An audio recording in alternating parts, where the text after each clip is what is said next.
Très bien. Donc ce que je disais, Spring Initializer, Gradle Project, Language Java, la dernière version release, donc là c'est la 2.2.6.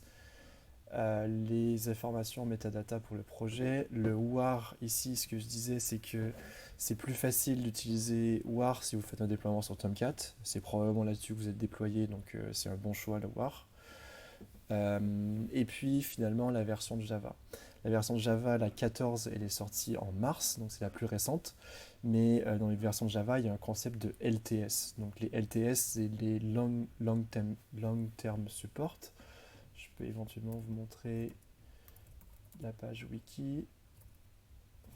Et en fait, si vous prenez la 14, quand vous allez sortir votre projet, en fait, la version de Java elle sera dépréciée.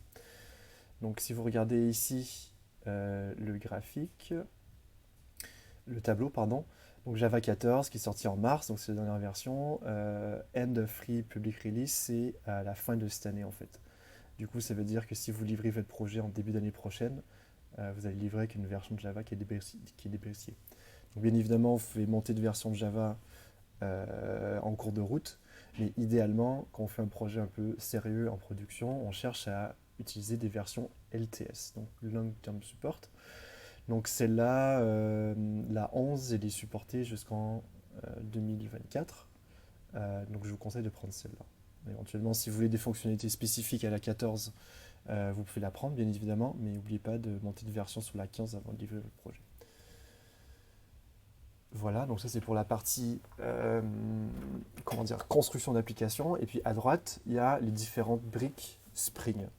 Donc on a vu semaine par semaine sur les genre 8 dernières semaines depuis qu'on a commencé à faire du Spring, différentes briques. Et à chaque fois, j'ai essayé de bien définir quelle brique de Spring on utilisait. Donc ici, on a Spring Web. Donc Spring Web, ça vous donne accès aux annotations pour faire des REST controllers, de faire vos mappings d'URL, etc. Et c'est aussi ce qui vous permet de démarrer l'application web. Donc quand vous faites Gradle boot run, ben en fait, c'est ce machin-là qui vous permet de démarrer. Donc en gros, il y a un Tomcat comme serveur qui est fourni avec ce machin-là. Donc ça c'est bien à prendre. Spring Security, ben, c'est ce qu'on a fait cette semaine, hein, et la semaine passée et la semaine d'avant. Donc en gros, c'est la partie authentification et rôle. Donc ça aussi c'est intéressant pour vous. JDBC API, donc en gros, quand vous prenez Spring Data JPA, ça c'est la partie persistance avec Hibernate, donc c'est plus ou moins tout ce qu'on a fait en termes de persistance jusqu'à maintenant. Donc en gros, les entities avec les annotations, et puis aussi les repositories avec les méthodes là qui vous permettent de faire save, find, etc. C'est là-dedans. Et en fait, ce machin-là, c'est basé sur JDBC API. Donc ça, j'en ai déjà parlé, c'est le fonctionnement par couche. Et JDBC, c'est vraiment le truc de base qui va se connecter à la base de données. Et puis finalement, dépendant que vous choisissez Postgre ou MySQL, donc vous allez sélectionner soit l'un ou soit l'autre des drivers. Euh, Éventuellement, c'est facile d'ajouter ou de l'enlever si vous ne choisissez pas tout de suite le bon. Et puis finalement, vous pouvez prendre validation aussi. Je ne l'ai pas mis dans l'énoncé, mais je l'ai vu tout à l'heure là en refaisant le truc.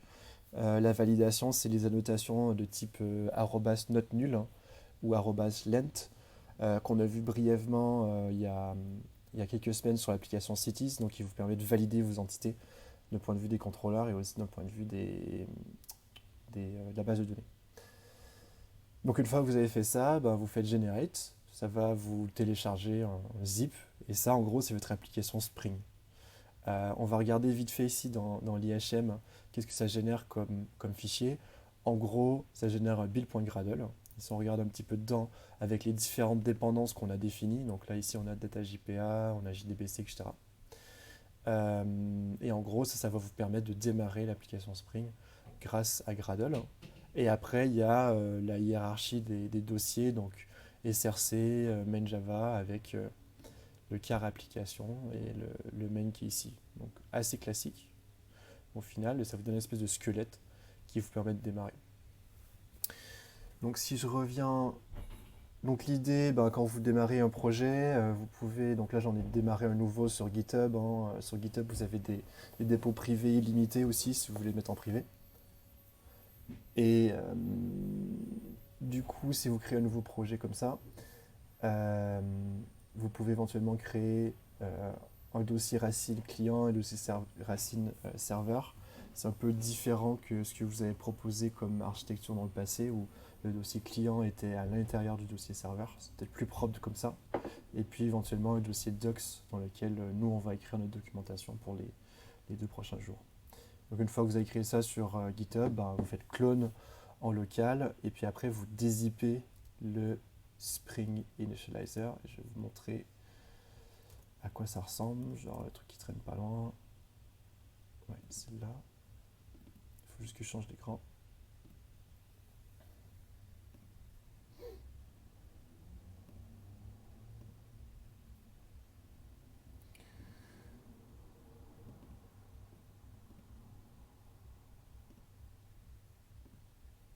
Donc là, je suis dans My Supercare application avec le serveur. Donc ça, c'est ce qui a été téléchargé de Spring. Et puis en gros, ici, vous avez le point d'entrée Spring Boot application comme d'habitude.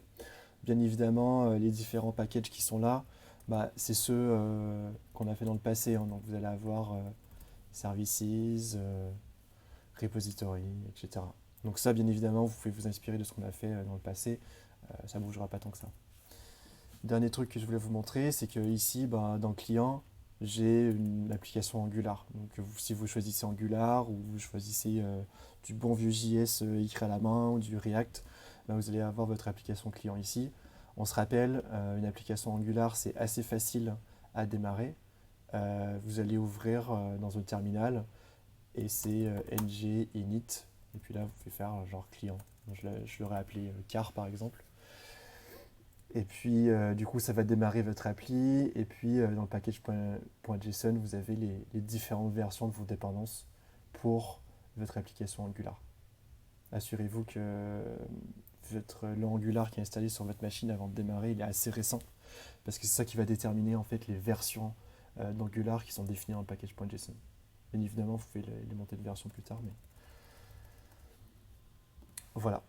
Donc ça, c'est pour la partie démarrage de nouveaux projets. Est-ce qu'il y a des questions là-dessus déjà? Spring Initializer, nouvelle appli Angular, tout ça.